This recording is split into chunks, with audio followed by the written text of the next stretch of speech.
Sejam bem-vindos à teleconferência do Banco BTG Pactual, referente aos resultados do segundo trimestre de 2020. Estão presentes hoje conosco os senhores Roberto Sallouti, João Dantas e José Miguel Vilela. Informamos que este evento está sendo gravado e que durante a apresentação do banco, todos os participantes estarão apenas ouvindo a teleconferência. Em seguida, iniciaremos a sessão de perguntas e respostas para analistas e investidores, quando mais instruções serão fornecidas. Caso alguém necessite de assistência durante a teleconferência, favor solicitar a ajuda de um operador digitando *0. Esta teleconferência está sendo transmitida simultaneamente pela internet e pode ser acessada no endereço www.btgpactual.com.br e pela plataforma. O replay da teleconferência ficará disponível por uma semana entre os dias 11 de agosto e 17 de agosto. Antes de prosseguir, gostaríamos de esclarecer que eventuais declarações que possam ser feitas durante essa teleconferência relativas às perspectivas de negócio do Banco BTG Pactual constituem-se em expectativas da administração do banco, bem como em informações atualmente disponíveis. Elas envolvem riscos, incertezas e premissas, pois se referem a eventos futuros e, portanto, dependem de circunstâncias que podem ou não ocorrer. Investidores devem compreender que condições econômicas gerais, da indústria e outros fatores operacionais podem afetar o desempenho futuro do Banco BTG Pactual e conduzir a resultados que diferem materialmente daqueles expressos em tais considerações futuras. Agora, gostaríamos de passar a palavra ao Sr. Roberto Sallouti, que iniciará a apresentação. Por favor, Sr. Sallouti, pode prosseguir. Muito obrigado. Bom dia a todos. Uma satisfação estar com vocês aqui no call. Gostaria de abrir falando que realmente esse foi um trimestre para nós de grande satisfação. Foi um trimestre onde a gente pôde apoiar os nossos clientes, pôde apoiar a sociedade. Nós conseguimos que a nossa equipe estivesse com boa saúde em casa, preservada, e conseguimos gerar valor para os nossos acionistas. Então, realmente é um trimestre onde todas as nossas franquias performaram excepcionalmente, e eu gostaria de reconhecer a nossa equipe pela dedicação, pela paixão, pela entrega, e agradecer aos nossos clientes, os nossos acionistas pela confiança. E realmente é raro ter um trimestre onde todas as franquias entregam resultados tão consistentes e tão fortes quanto essa, especialmente num momento tão desafiador quanto foi o segundo trimestre. A gente esquece um pouco, porque passou alguns meses, mas se nós formos lembrar o que foram os meses de abril e maio, principalmente, toda incerteza que imperava naquele momento, realmente nos deixa muito orgulhosos do resultado que nós apresentamos esse trimestre. Começando pela página 3, gostaria de pontuar os principais destaques do trimestre. Lembrando vocês que no final do trimestre, nós fizemos uma oferta primária de R$2.650 milhões para expandir a nossa plataforma digital de varejo e manter os níveis robustos de capital, onde a gente expandir as nossas operações de crédito e de mercado. Nós finalizamos o trimestre com índice de Basileia de 19,6%. Nós tivemos receitas que cresceram 64% quando comparados ao primeiro trimestre, e, que nem eu disse anteriormente, impulsionados pela performance de todas as nossas áreas de franquia de clientes. A nossa base de funding cresceu próximo de 19 bilhões no trimestre, ou 31%, trimestre contra trimestre, com uma captação em vários segmentos, de vários prazos. Nós tivemos uma captação, um net new money em Asset e Wealth Management, que inclui o nosso business de varejo, de 22,5 bi no trimestre. Nós estamos muito confiantes que para o ano de 2020, o nosso net new money deve passar de 100 bilhões no ano. Nós crescemos a nossa carteira de crédito 9,5 bi, ou quase 20% no trimestre, sendo que a nossa carteira de PME atingiu 3,8 bilhões. E, finalmente, nós tivemos uma performance excepcional no nosso business de tesouraria e corretagem, impulsionadas por receitas recordes na nossa área de corretagem e boas receitas no flow de clientes no trimestre. Reuniões de combate aos efeitos do Covid-19, nós impactamos mais de 2,2 milhões de pessoas, distribuímos mais de 155 mil cestas básicas, apoiamos mais de 21 hospitais. Também desenvolvemos agora atividades para tentar acelerar a retomada econômica. Então, desenvolvemos um programa de microcrédito subsidiado, onde nós já financiamos mais de 280 microempreendedores em 19 estados. Seguiremos ampliando essa carteira. Esses microempreendimentos impactam mais de 850 pessoas. Basicamente, cada microempreendedor tem, em média, 2 funcionários. Fechamos o segundo trimestre com uma carteira de crédito em exposição à economia verde de 11,5 bilhões de reais, sendo que ao redor de 1 bi dessa carteira foi desembolsada no trimestre.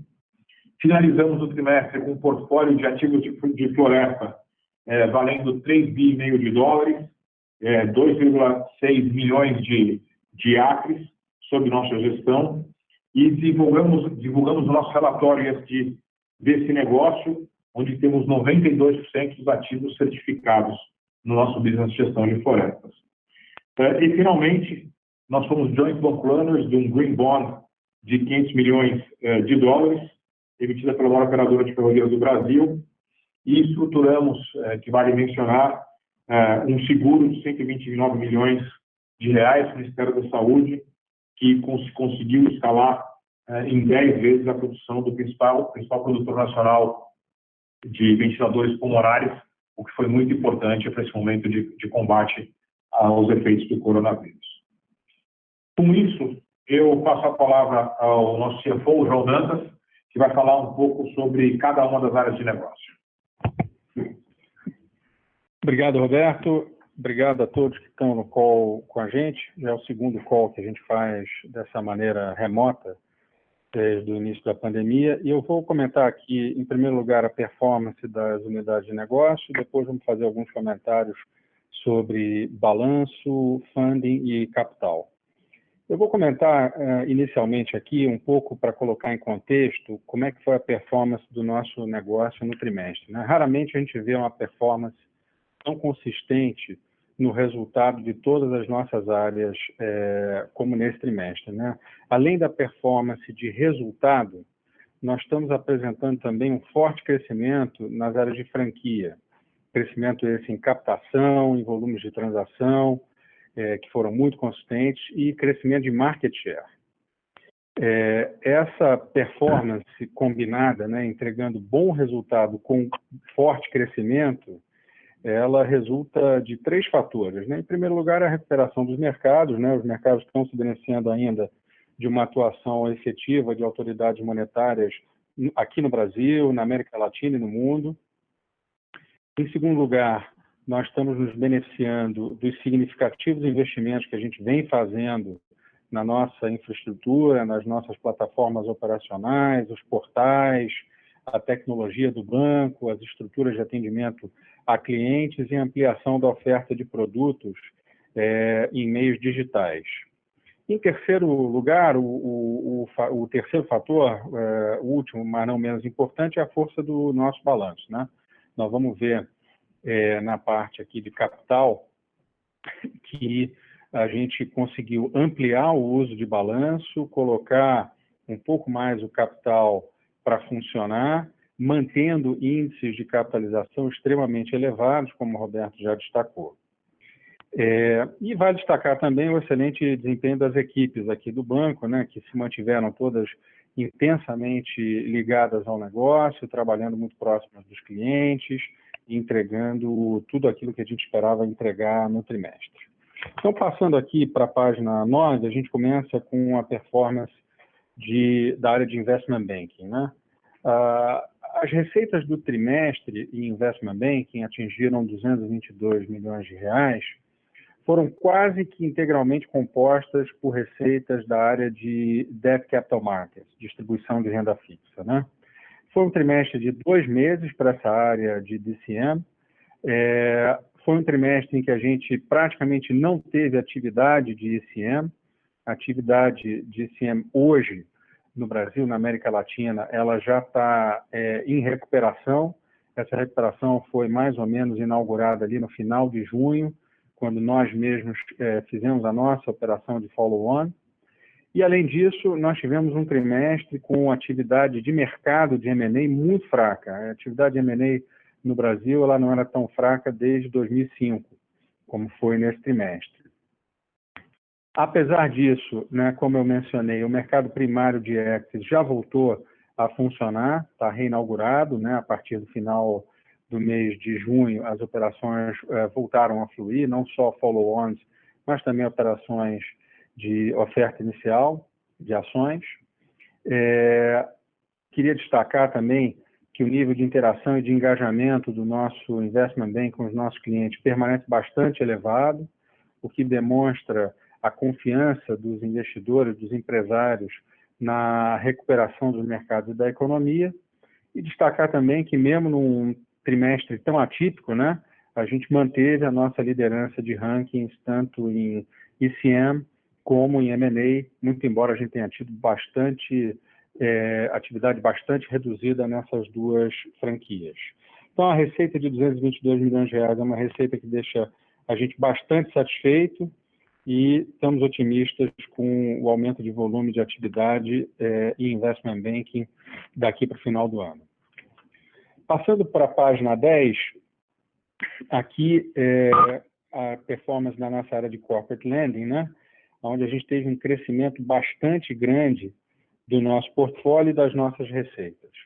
Então, em primeiro lugar, as receitas cresceram 13,5% quando comparadas com o primeiro trimestre de 2020, um crescimento muito consistente. O portfólio de corporate lending, a carteira, cresceu 20% quando comparada com o primeiro trimestre.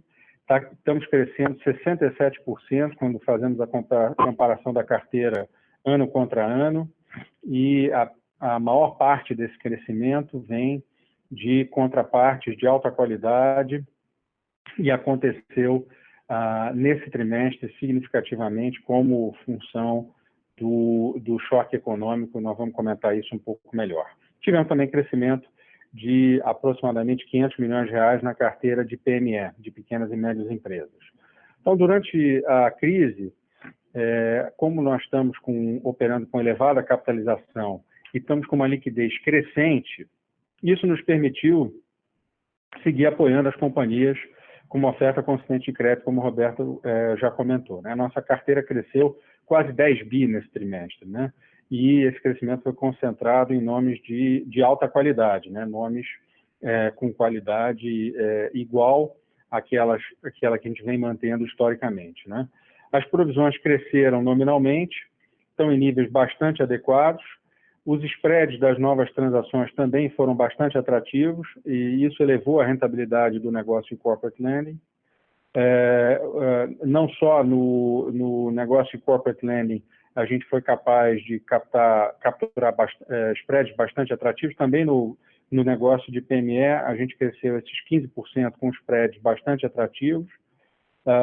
Vale lembrar aqui que a nossa carteira legada, quer dizer, a carteira que nós já tínhamos nas exposições de crédito existentes antes do início da pandemia, é uma carteira que segue performando de maneira bastante adequada, sem exercer pressão sobre os nossos índices de provisão.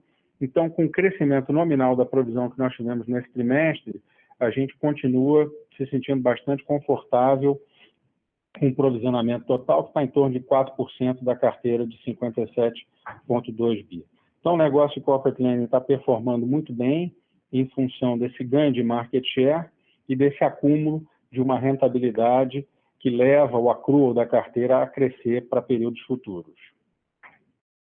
Passando agora para a página 11, vamos falar um pouquinho aqui de Sales and Trading, né? Então, em primeiro lugar, foi a recuperação dos mercados, né?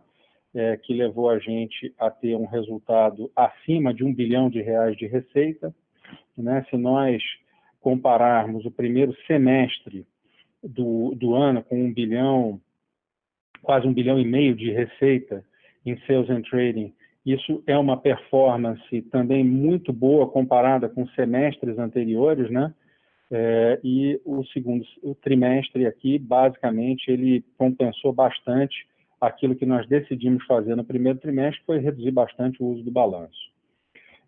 Além da recuperação dos mercados, também a nossa forte capitalização, que está bem acima da média dos bancos brasileiros, nos deu a confiança para aumentar o uso do balanço e aumentar a atividade de intermediação financeira. O VaR no trimestre cresceu, ele foi de 0,37% do patrimônio médio para 0,5% do patrimônio médio. Nós tivemos um forte crescimento de receitas de corretagem e de intermediação, que é o flow trading, e essas receitas atingiram os patamares mais altos que a gente registrou na nossa história. Essa contribuição foi complementada também pela forte contribuição das mesas de ações e de câmbio para o nosso resultado, e vale destacar também que o nosso negócio de crédito dentro da atividade de renda fixa, ou seja, a negociação de títulos corporativos no Brasil, ela também cresceu bastante. Nós sempre operamos bastante título corporativo de empresas da América Latina e de empresas globais em mercados internacionais, quer dizer, títulos emitidos em moeda forte, e agora já vimos há algum tempo operando títulos em moeda local, corporate bonds locais, as debêntures, e essa atividade vem crescendo bastante desde o início do ano, contribuindo como mais uma fonte de receita para o mix aí de Sales and Trading. Então, tudo isso combinado, gerando esse resultado muito forte de R$1 bi e 18 milhões de reais no segundo trimestre. Passando para a página 12, aqui uma fotografia do nosso negócio de Asset Management. Eu sempre gosto de começar observando o gráfico da direita, que é o nosso Asset Under Management, que atingiu 304 bilhões de reais. E nós tivemos uma captação líquida no trimestre de 11,8 bilhões de reais. Receitas muito consistentes, atingindo 195,2 milhões de reais. Elas estão 8%, 9% abaixo do trimestre anterior, mas há um crescimento nas taxas de administração. O que acontece é que no trimestre anterior nós tivemos uma captura de prêmios de performance, mas que não aconteceu no segundo trimestre agora. É uma função do regime contábil de reconhecimento do prêmio de performance, que acontece quando os mandatos se encerram e não à medida que os mercados andam, né? Na verdade, a performance no segundo trimestre dos fundos foi bem melhor em função da recuperação dos mercados, mas não houve captura de prêmio de performance no segundo trimestre dentro do resultado. E as taxas de administração, vale lembrar, estão crescendo mais ou menos 20% ano contra ano, dentro desses resultados aqui que vocês observam, né? Então, um net new money substancial, com fluxos positivos, especialmente nas categorias de renda fixa e equities no Brasil e na categoria de fund services. O nosso negócio de asset management segue em um ritmo de crescimento bastante acelerado. É uma combinação desse cenário de taxas de juros mais baixas com a boa performance em todas as classes de ativos, né? Como se pode observar nesse gráfico da direita, todas as nossas franquias apresentam crescimento, seja ano contra ano ou trimestre contra trimestre, né? Nesse trimestre, nós quase não registramos prêmio de performance, né? Como eu mencionei anteriormente, e ressalto novamente o crescimento da taxa de administração ano contra ano está em 20%, bem em linha com o crescimento de Assets Under Management, né? Eu destaco também aqui o desempenho dos nossos fundos alternativos, especialmente no segmento de Private Equity e de Real Estate, que vem registrando captação forte, entregando também performance acima da indústria. Passando para a página 13, aqui a gente tem a fotografia da nossa área de Wealth Management. Começando também no gráfico da direita, vocês veem que nós atingimos um volume de 193,4 bilhões de reais de Wealth Under Management com 10,7 bi de captação líquida no trimestre, né? Isso é um forte crescimento de receitas. Estamos registrando também um forte crescimento de receitas, né? 199 milhões de reais de receita representa um crescimento de 17% no trimestre. A gente registrou nesse trimestre receita e volumes de transação recorde no segmento nesse segmento de corretagem, né? No segmento de intermediação de ativos, né? Com uma forte contribuição já da nossa plataforma digital para essa geração de receita de corretagem dentro de Wealth Management, né? Esse Net New Money do trimestre continua forte, e forte tanto no segmento de Wealth como no segmento digital. Esse crescimento de Wealth Under Management se beneficiou da recuperação dos mercados, né? Nós saímos de um patamar de 168 bi no final do ano passado, caímos para um patamar de 160 bi no final do primeiro trimestre, mesmo com uma captação líquida positiva muito forte no trimestre anterior, e estamos atingindo agora 193,4 bi, com a recuperação dos mercados e com a captação líquida positiva. Eu destaco também que a gente não teve nenhum incremento de ativos no trimestre que foi oriundo de aquisições. Isso demonstra a força da nossa captação líquida, que está vindo realmente de aumento de market share em função de novos clientes aderindo à nossa plataforma ou de aumento de share of wallet dos clientes atuais. Eu queria fazer também aqui um comentário em relação à captação da nossa plataforma digital.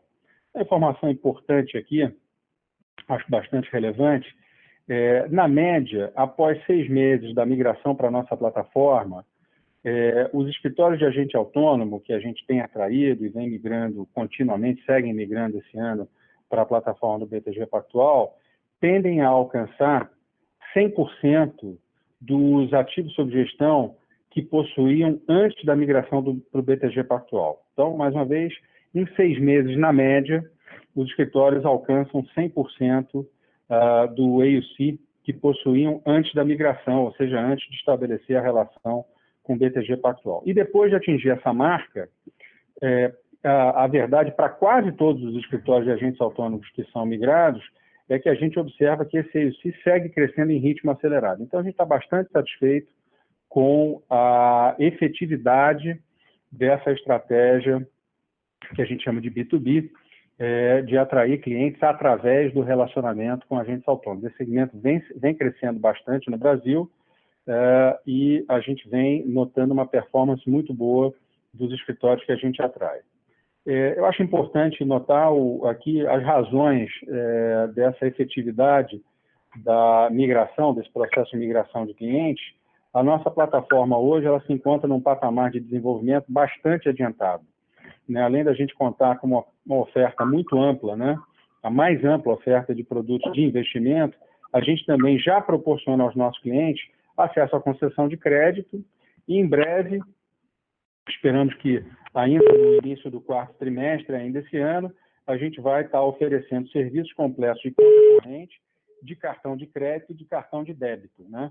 O cartão de crédito e cartão de débito do BTG Pactual já estão em funcionamento, já estão sendo utilizados por um número bastante grande, alguns milhares de clientes já nessa fase de teste, nessa fase inicial em que a gente está colocando os cartões de crédito e débito em teste, assim como a conta corrente também já está funcionando. Nós já temos clientes hoje que só têm conta corrente conosco, não usam mais conta corrente em nenhum outro banco e aqui já conseguem 100% das funcionalidades de conta corrente que precisam para gerenciar suas vidas.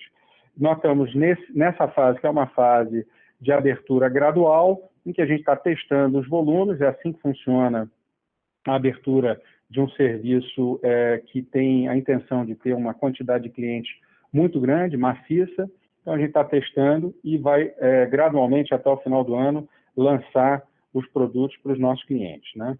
Essa contínua expansão da plataforma tem contribuído para um aumento significativo do nosso market share no segmento de varejo digital, né? E aí a gente está muito próximo agora de disponibilizar para os nossos clientes digitalmente a gama completa de serviços e produtos que a gente tem como o maior banco de investimentos da América Latina. E isso tudo está contribuindo para a força desse crescimento de market share do Wealth Management, não só no segmento private, mas também no segmento digital. Passando aqui finalmente para a área de Principal Investments, né, a gente teve uma performance muito boa.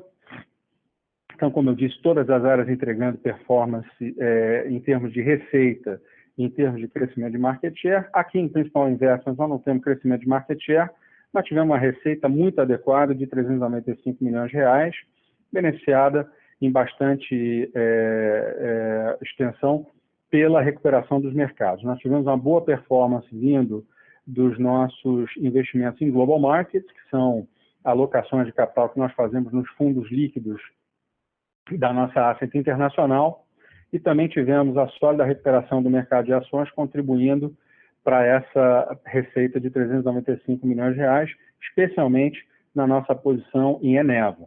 Essa posição, vale mencionar, que continua marcada com um significativo desconto para o preço de tela. Assim como é o caso do Banco Pan, nós temos um stake relevante no Banco Pan, que está precificado a valor patrimonial. O Banco Pan, como vocês sabem, tem negociado a múltiplos bastante significativos em relação ao valor patrimonial, e também vale destacar, embora essa posição que eu vou mencionar, ela hoje está bem menor do que já foi no passado, nós temos uma exposição em ações do IFG. Nesse trimestre agora, nós baixamos, decidimos amortizar integralmente o ágio que nós carregávamos nesse investimento, ou seja, o IFG está marcado no balanço do banco, também é valor patrimonial e negocia acima do valor patrimonial. Então, não só a Eneva, como o Banco Pan e IFG, nossos ativos, como a gente sempre faz, bem marcados, com marcação, como a gente gosta, conservadora em relação ao trading de mercado. Passando para a página 16, vou fazer alguns comentários aqui sobre os índices de eficiência e sobre as despesas. As despesas cresceram no trimestre de 650 milhões de reais para 1 bi e 36 milhões de reais, como vocês podem ver na linha Total Operating Expenses, despesa total. Mas o índice de eficiência, o Cost Income Ratio, ele está estável, caiu um pouco em relação ao primeiro trimestre. A grande variação de despesa foi na linha de bônus, e esse é o nosso modelo de negócio, né? Então, num trimestre mais fraco, o bônus tende a ser menor, ele é um percentual da receita líquida dos custos.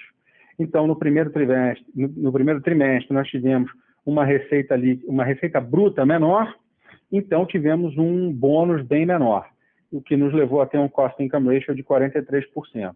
No segundo trimestre, como nós pudemos ter uma performance de receita mais forte, nós tivemos um accrual de bônus maior, isso leva o nosso Cost Income Ratio a cair para 42%. No ano, nosso Cost Income Ratio está em 42%, bastante em linha nesses primeiros 6 meses de 2020, com os primeiros 6 meses do ano de 2019. Muito embora, como vocês sabem, a gente está acelerando nossos investimentos.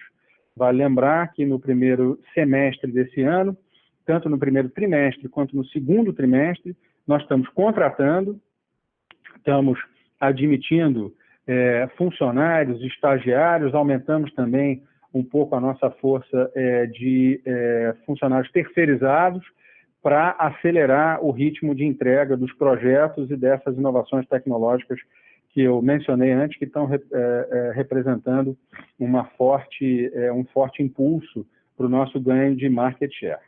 Um outro comentário importante também, que é a linha de imposto de renda. No trimestre, nós tivemos uma alíquota de 32%, comparada com 11% no primeiro trimestre.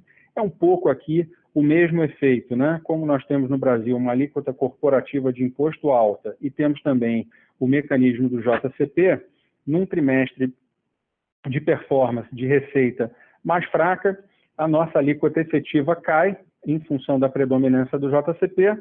Num trimestre mais forte, ela tende a subir um pouco em função da significância menor desse JCP. Na média, no ano, nós estamos com uma alíquota efetiva de 24,6%, muito em linha com a alíquota efetiva dos primeiros 6 meses de 2019, foi de 23,1%, o que a gente considera uma alíquota de imposto, uma tributação efetiva razoável para o nosso negócio, né? A linha também de salários e benefícios, ela cresceu 10%, trimestre contra trimestre, em função basicamente dessas contratações que a gente tem um pouco aqui de impacto do câmbio, porque nós temos um pouco dos nossos funcionários baseados em países de moeda forte, como Estados Unidos, Inglaterra, Europa. Também a despesa administrativa ela caiu um pouco. Nós seguimos aqui com com despesas de viagem muito baixas, eventos, né, não estão praticamente acontecendo, são todos digitais, aqueles grandes eventos que a gente faz em alguns momentos do ano estão todos cancelados para esse ano. Então, as despesas administrativas caíram um pouco e devem se manter assim enquanto se mantiver a pandemia. E aí, acho que em conclusão, fica claro a nossa eficiência, a forma como a gente gerencia o negócio leva a essa eficiência nos índices de despesa do banco. Agora, na seção 3, vamos fazer os últimos comentários aqui, começando na página 18, comentários sobre balanço. A análise do balanço, vocês veem aqui um crescimento do total de ativos de 200 bi para 230 bi, é um crescimento de 15%. Nós estamos com uma alavancagem de 8,9 vezes total de ativos sobre patrimônio, em torno de 9 vezes. Ainda, como eu tenho mencionado, uma alavancagem de total de ativos abaixo da média histórica, né? Num histórico mais amplo, a gente sempre operou o banco com algo em torno de 11 vezes, 12 vezes a alavancagem de ativos sobre patrimônio. Estamos ainda abaixo disso e com espaço para crescer gradualmente a utilização do balanço, né? O crescimento em ativo total, ele não corresponde ao crescimento da densidade de risco, né? O nosso crescimento de ativos que realmente consomem risco foi em torno de 10 bi, que é o crescimento da carteira de crédito, né? O restante do crescimento do balanço veio mais do giro de ativos. Então, são atividades como compra e venda de câmbio, compra e venda de ações dos nossos clientes, a gente fica com a receber e a pagar contra o mercado e contra os clientes. Isso gera uma alavancagem nominal do balanço, mas não é uma alavancagem de uso de risco, né? É simplesmente mais atividade de intermediação financeira, inflando um pouco os recebíveis e os valores a receber e a pagar do balanço. A densidade de risco diminuiu um pouco, houve um aumento de uso de capital, e nós vamos comentar isso um pouco mais para frente. Vale mencionar aqui também a liquidez, o caixa do banco está em volumes recordes, bem acima do nosso patrimônio, né? Estamos carregando já há algum tempo, mais do que uma vez o patrimônio em instrumentos de caixa. Passando para a página 19, um dos grandes destaques, como eu mencionei lá no início, colocando em contexto a nossa performance do trimestre, nós conseguimos crescer bastante volumes e market share em função da nossa forte capitalização e da nossa capacidade de ampliar nossa base de funding, né? A nossa base de funding cresceu, como vocês veem, de 61,1 bi para 80 bi em um trimestre, né? Esse crescimento de 30,9% ou 18,9 bilhões de reais, quando comparada com o trimestre anterior, ela veio fundamentalmente de crescimento de depósitos locais, emissão de letras financeiras e CDB, no Brasil e também no Chile, onde nós temos um negócio menor, mas que vem se beneficiando do mesmo movimento de flight to quality que a gente vem observando para o nosso balanço aqui no Brasil, né? Tivemos uma contribuição da linha de litro aqui no Brasil, também tivemos alguma contribuição da linha de litro que foi criada pelo Banco Central do Chile.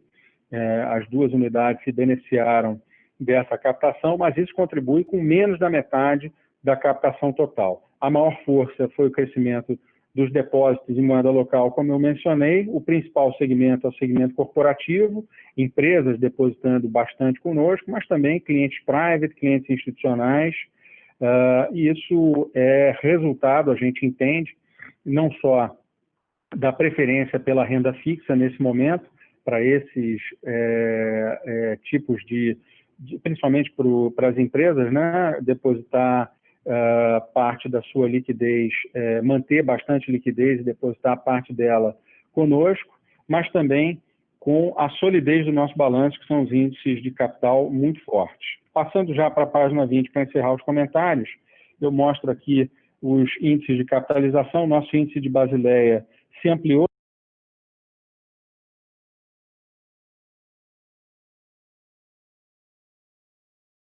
Senhoras e senhores, queiram, por gentileza, permanecerem conectados. O conference call do Banco BTG Pactual retornará em instantes. E o outro driver aqui é o aumento de capital que nós fizemos, o follow-on de 2,6 bi de captação no final do mês de junho, no dia 30 de junho, como o Roberto comentou. Isso levou o nosso índice total de capital para 19,6, com o nosso índice de Basileia Core em 15,7%, né? É o Core Equity Tier 1. Isso compara com uma média da indústria brasileira, que está em torno de 15% de capitalização total, se você olhar os grandes bancos privados brasileiros, né? Uns um pouquinho acima disso, outros um pouquinho abaixo disso, entre 14,5% e 15% de índice de capitalização total. A gente vem mantendo esse índice de quase 20% de capitalização total, bem acima da média da indústria, e acreditamos que conseguimos tocar o banco com eficiência, mesmo com esse índice elevado de capitalização. Isso nos deixa confiantes para, nesse momento atual, que ainda é um momento de incerteza dos mercados, a gente seguir apoiando os nossos clientes, usando o balanço, né, desembolsando crédito para as empresas que a gente conhece bem, está próximo e tem apoiado ao longo dos anos. Permite que a gente atue fortemente na intermediação financeira, facilitando para que os mercados estejam fluidos e funcionais, né? E cada vez mais crescendo os investimentos no crescimento da nossa plataforma digital, mas também no crescimento dos nossos negócios core. Então, estamos com bastante confiança, embora observando bastante perto e bastante atentos os desenvolvimentos de mercado, estamos com bastante confiança para seguir crescendo, capturando esse market share que a gente vem conseguindo capturar nos últimos meses, aí, diria até mais, nos últimos anos. Então, esses são os nossos comentários e agora a gente abre para a sessão de perguntas e respostas. Muito obrigado a todos. Obrigada. Iniciaremos agora a sessão de perguntas e respostas para investidores e analistas. Para fazer uma pergunta, a favor digitar *1. Se sua pergunta for respondida, você pode sair da fila digitando a tecla sustenido. As perguntas serão atendidas na ordem que forem recebidas. Solicitamos a gentileza de tirar o telefone do gancho ao efetuarem sua pergunta. Dessa forma, uma ótima qualidade de som será oferecida. Por favor, aguardem enquanto coletamos as perguntas. A nossa primeira pergunta é do senhor Thiago Batista, do Banco BS. Por favor, senhor Thiago, pode prosseguir.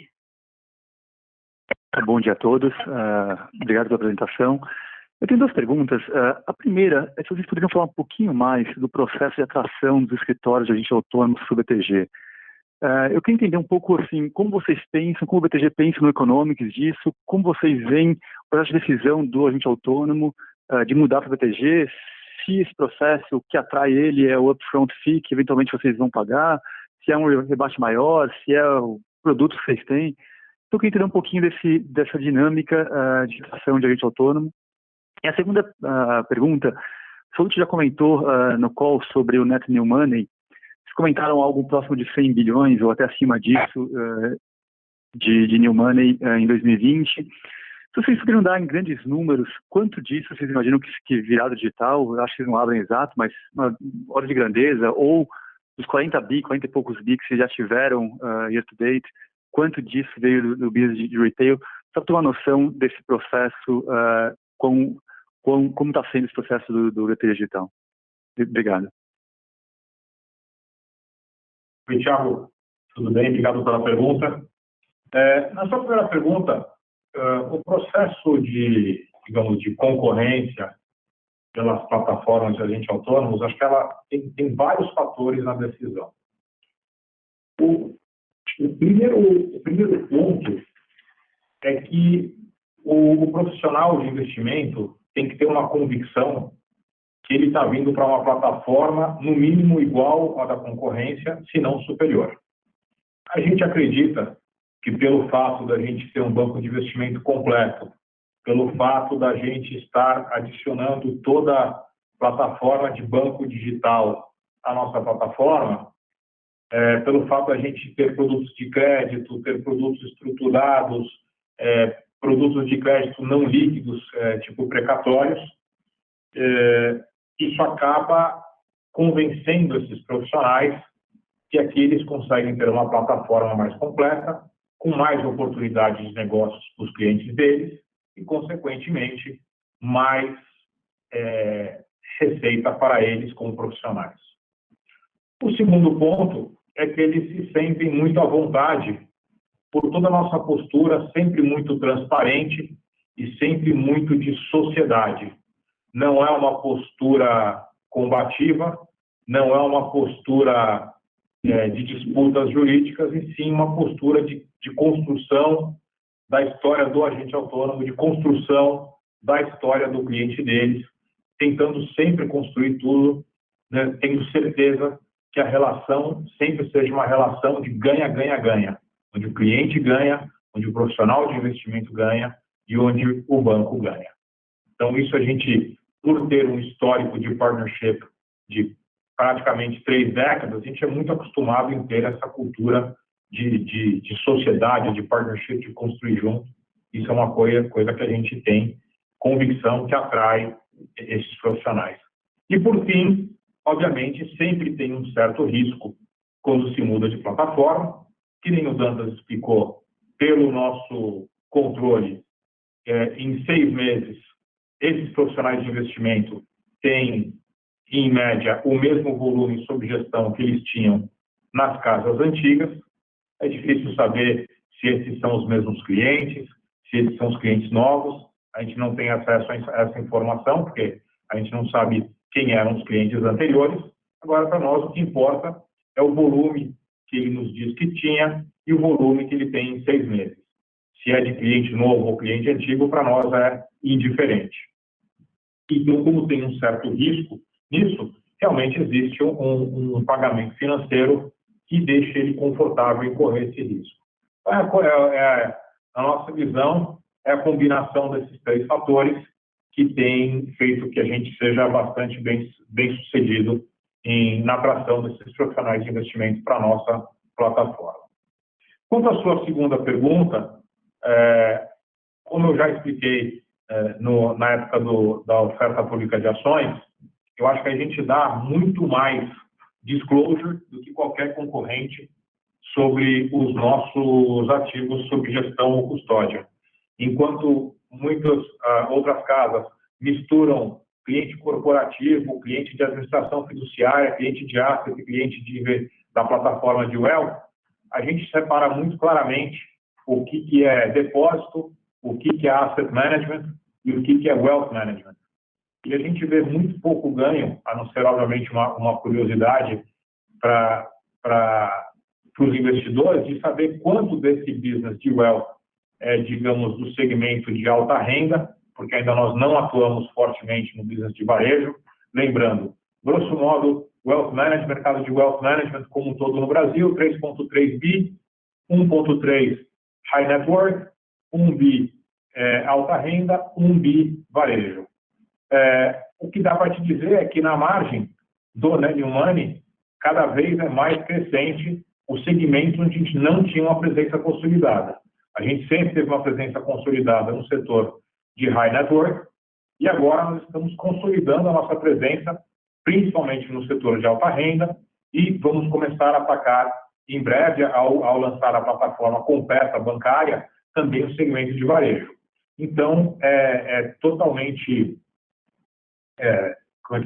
compreensível que na margem, cada vez mais da nossa captação venha desse segmento onde a gente não atuava. Não, perfeito. Muito claro. Obrigado. Obrigado a você. A nossa próxima pergunta é do senhor Henrique, do Santander. Por favor, senhor Henrique, pode prosseguir.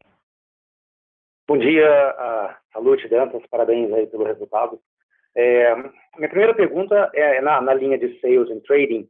Antes do Covid, o BTG não publica guidance, mas o mercado tinha assumido como uma nova normal, de maneira trimestral para essa linha de Sales and Trading, algo como 600 milhões, e dada a natureza volátil da linha, né, uns 600 milhões que poderiam variar 200 para cima, 200 para baixo.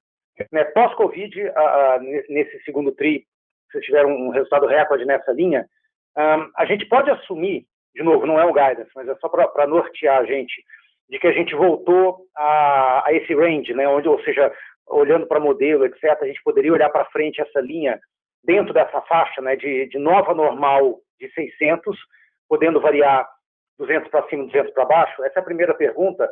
E a segunda também está diretamente ligada a essa linha também, que é o VaR, né? Eu lembro bem no primeiro TRI, vocês passaram uma mensagem bem clara, né, de fechar as escotilhas, submergir, porque o ambiente era muito delicado, e a gente viu isso no consumo de VaR. Esse é um VaR que voltou agora no segundo TRI, e é claro que o VaR é uma decisão que você toma quase que diária, mas ele voltou no segundo TRI, mas ele ainda não está nos níveis pré-Covid, né? A gente pode assumir que o BTG talvez vá caminhar para voltar aos níveis de VaR que existiam no passado? É isso. Oi, Navarro. Obrigado pela pergunta.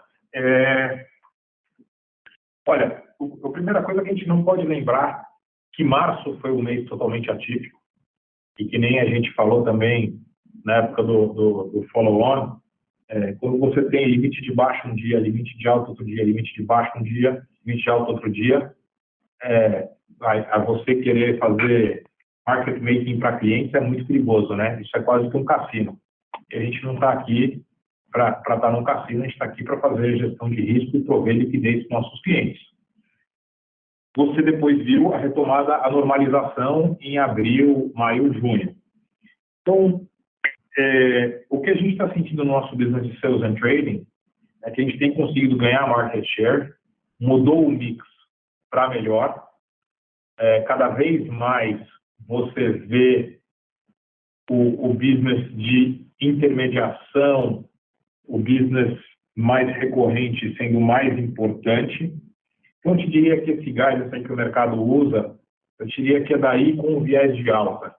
Mas, basicamente, à medida que os mercados de capitais no Brasil têm se expandindo, trazendo novas oportunidades de market making. Vou usar o exemplo do mercado de crédito privado no Brasil. É um mercado que está ficando cada dia mais ativo, e é algo que um ano atrás não existia tanto desse mercado secundário. Você vê exatamente o que eu escrevi, exatamente nesse número de VaR, onde o número de VaR mais baixo consegue te gerar uma receita mais alta. Isso é exatamente por causa dessas oportunidades que eu mencionei. É difícil te falar se a gente ainda tem limite de VaR para aumentar, mas, sinceramente, não estamos vendo, nesse momento, nada que nos leve a querer aumentar o VaR para níveis que estavam no quarto, no terceiro TRI, porque a gente não está vendo nenhuma grande posição direcional que mereça ter alocação de balanço neste momento. Isso, obviamente, muda diariamente, mas neste momento é assim que a gente está vendo. Ok, obrigado. A nossa próxima pergunta é do senhor Carlos Gomes, do HSBC. Por favor, senhor Carlos, pode prosseguir. A nossa próxima pergunta é do senhor Gustavo, do Goldman Sachs. Por favor, senhor Gustavo, pode prosseguir. Bom dia, Dantas. Obrigado pela oportunidade. Eu vou fazer duas perguntas também.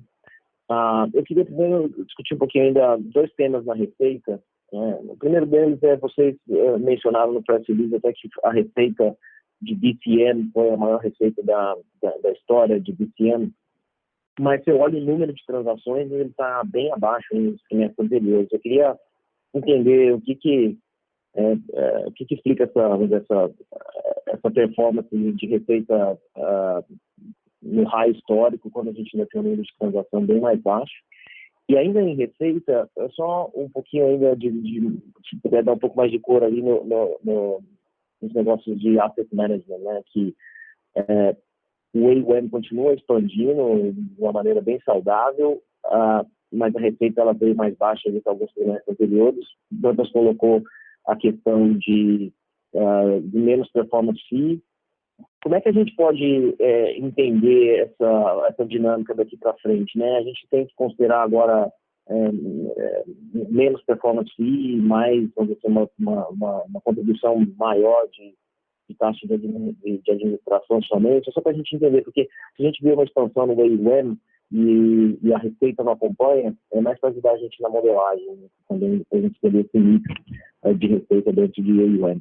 A minha segunda pergunta seria ainda referente à estratégia, vamos dizer, comercial de captação de cliente, né? Tem essa questão dos agentes autônomos, mas eu imagino que tem outras estratégias também, B2C, os escritórios dentro de casa, né? Os profissionais que estão dentro de casa que também trabalham para fazer captação de cliente. Eu queria entender, explorar um pouco mais esses outros braços que você tem de captação e como que o Banco Pan poderia entrar também nessa dinâmica de cliente, né? O Banco Pan seria um negócio mais para crédito de varejo, ou ele também tem uma contribuição nessa estratégia de trazer clientes para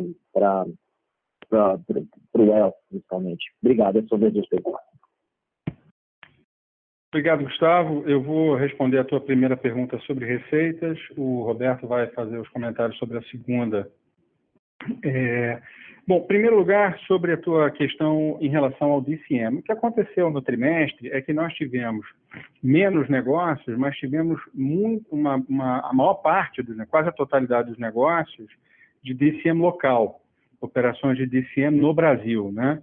O mercado de DCM internacional, o mercado de colocação de bonds, é um mercado que tem taxas bem menores na média do que as taxas praticadas no mercado de DCM local. Como nós fizemos menos transações, mas a grande maioria delas no mercado local, a gente foi capaz de capturar essa receita recorde no trimestre, né?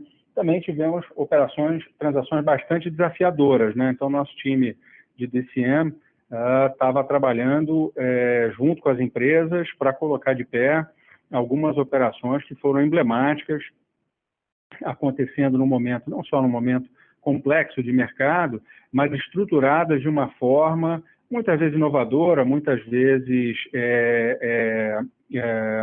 inaugurando uma forma de estruturação, o que agrega muito valor para o cliente. Então, a performance de DCM foi forte devido a isso. A tua segunda pergunta, a segunda parte da pergunta é em relação às receitas de asset management. Eu gosto de olhar o negócio de asset com uma comparação mais ampla, ano a ano, né? Ano contra ano, né? Então, se você olhar, o que aconteceu no nosso negócio de asset management foi um crescimento, como eu falei, em todas as linhas de atuação da gente, seja produtos em que a gente tem poder discricionário de gestão, seja naqueles em que a gente só faz administração fiduciária. O crescimento foi mais forte na área de administração fiduciária, né? Mais forte do que o crescimento nas outras franquias. Na média, não houve redução de taxa de administração em nenhum dos segmentos. Então, a taxa média para Fund Services está estável, em alguns segmentos ela cresce, em alguns segmentos ela cai um pouco, na média ela está estável, a mesma coisa para os fundos líquidos, a mesma coisa para os fundos alternativos e Global Hedge Funds. Como esse mix mudou um pouco, o nosso ROA cedeu um pouquinho. Num ano em que a taxa de juros nominal no Brasil, na América Latina, no mundo, ela caiu, isso para nós é uma performance muito adequada em termos de taxa de administração. Segundo, acho que vale explicar melhor aqui o efeito dos prêmios de performance, né? Os prêmios de performance eles vão sendo apurados dentro dos fundos e provisionados dentro dos fundos, como manda a regra da CVM, diariamente. Mas isso não é refletido na contabilidade dos administradores diariamente. Isso é refletido, pelo menos na nossa prática aqui, como a gente sempre tem dito, que a gente acredita que é a forma certa de fazer, a gente reflete o prêmio de performance no final do período de apuração. Em geral, os períodos de apuração são anuais, os mandatos de performance são anuais, de acordo com o critério de high water mark.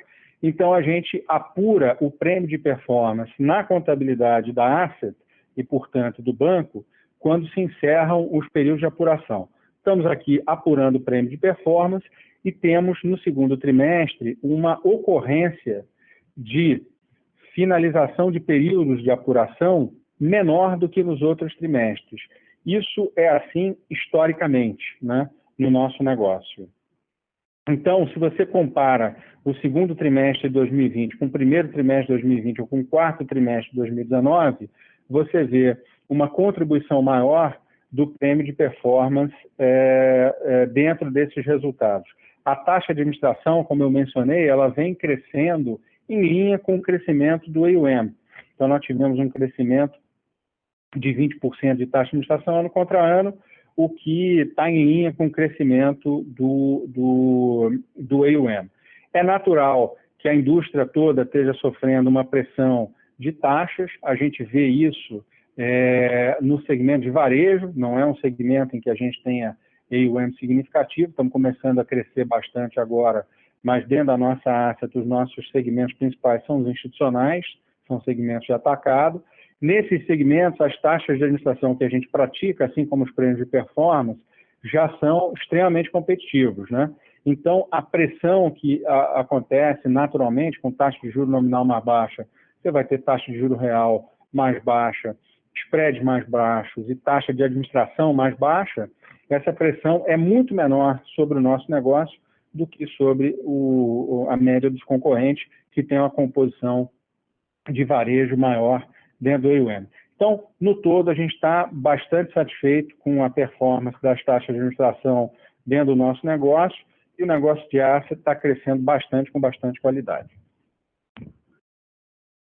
E indo para a tua segunda pergunta sobre a estratégia de captação de clientes em Wealth, a gente gosta de descrever o nosso negócio como tendo toda oferta para todo tipo de profissional e para todo tipo de cliente.